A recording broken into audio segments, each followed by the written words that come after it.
Wala kang silbi. Sigaw ng buong pamilya ko habang pinagtatawanan ako sa harap ng lahat. Ngunit isang lihim ang tuluyang bumaligtad sa kanilang mundo. Hindi ko malilimutan ang gabing iyon. Isang simpleng handaan lang sana para sa ika-negatibo 60 kaarawan ng lolo ko. Lahat ng kamag-anak ay naroon, mga tito, tita, pinsan, kapitbahay, at maging mga kaibigan ng pamilya. Masaya ang lahat maliban sa akin. Pagpasok ko pa lang sa gate, narinig ko na agad ang pabulong na usapan. Siya na naman. Hanggang ngayon, wala pa ring nararating. Nakakahiya talaga. Napayuko na lang ako. Sanay na ako. Simula pagkabata, ako ang paboritong target ng pang-aalipusta ng sarili kong pamilya. Hindi ako honor student. Hindi ako mayaman. Hindi ako magaling magsalita. Hindi ako paborito. At higit sa lahat, hindi ako sapat para sa kanila. Habang kumakain ang lahat, biglang tumayo ang pinsan kong si Marco. Naku! Mag-toast tayo! Nagtawanan ang lahat. Akala ko simpleng pagbati lang. Ngunit bigla siyang tumingin sa akin. Special mention nga pala kay Leo, ang taong 10 taon nang nangangarap pero hanggang pangarap lang. Sumabog ang tawanan. Palakpakan naman natin ang pinaka-failure sa pamilya. Halos manginig ang kamay ko. Narinig kong humalakhak maging ang mga tiyahin ko. Ngunit ang pinakamasakit, ang sarili kong ina.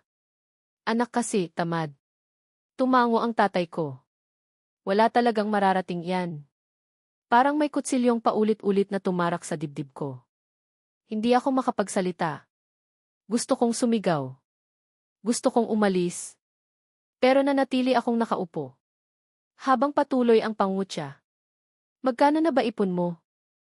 Wala ka pa ring kotse. Kailan ka magiging successful? Ikaw lang ang malas sa pamilya.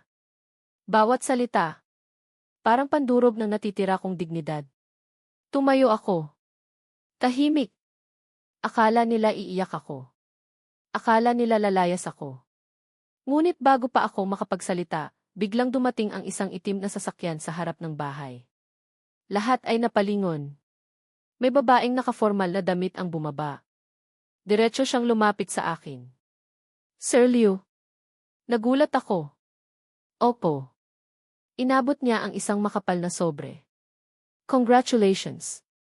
Official na pong nailipat sa pangalan ninyo ang lahat ng iniwan ni A.V. Roberto. Nanlaki ang mga mata ng lahat. Lahat. Mahinahon siyang tumango. Ang farm, apartment building, maliit na resort, at investment accounts. Tahimik. Walang gumagalaw. Parang tumigil ang oras. Biglang napatayo ang tito kong kanina lang ay tumatawa. Sandali, paano nangyari yan? Huminga ako ng malalim. 2 taon kong itinago ang lihim. Habang iniinsulto nila ako. Ako pala ang lihim na tumutulong sa matanda kong lolo. Ako ang nagdadala ng pagkain niya. Ako ang nag-aalaga kapag may sakit siya. Ako ang nakikinig sa mga kwento niyang wala nang gustong pakinggan. Hindi nila alam.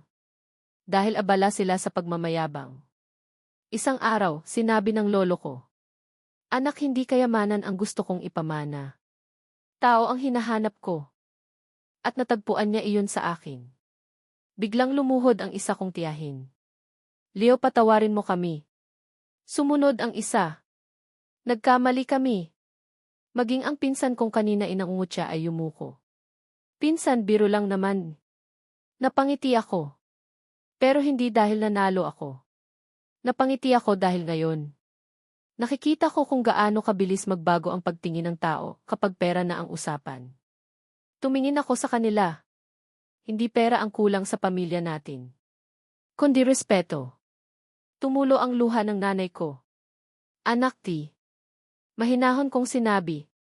Matagal ko nang hinihintay na tawagin ninyo akong anak ng may pagmamahal, hindi kapag may mapapala na kayo. Muling bumalot ang katahimikan. Iniabot sa akin ng abogado ang huling sulat ng lolo ko. Binasa ko ito ng malakas. Kung sino ang marunong magmahal kahit walang kapalit, siya ang tunay na mayaman. Hindi ko ipinagdamot ang mana. Ngunit hindi ko rin hinayaang bilhin ng pera ang kapatawaran. Tinulungan ko silang magsimula ulit. Pero malinaw ang hangganan. Hindi na ako bumalik sa bahay na minsang sumira sa tiwala ko sa sarili. Doon ko natutunan ang pinakamahalagang aral. Hindi mo kailangang patunayan ang halaga mo sa mga taong matagal nang nagpasya na maliitin ka. Minsan, ang pinakamalaking tagumpay ay ang pag-alis sa lugar na paulit-ulit kang sinasaktan. At ang tunay na pamilya, hindi ka ibinababa para lang sila ang magmukhang mataas. Aral ng kwento. Ang tunay na halaga ng isang tao ay hindi nasusukat sa pera, trabaho, o opinyon ng ibang tao. Ang respeto, kabutihan, at malasakit ang mga katangiang nag-iiwan ng pinakamalalim na pamana. Huwag maging mapanghusga dahil hindi natin alam ang tahimik na laban at kabutihang ginagawa ng isang tao.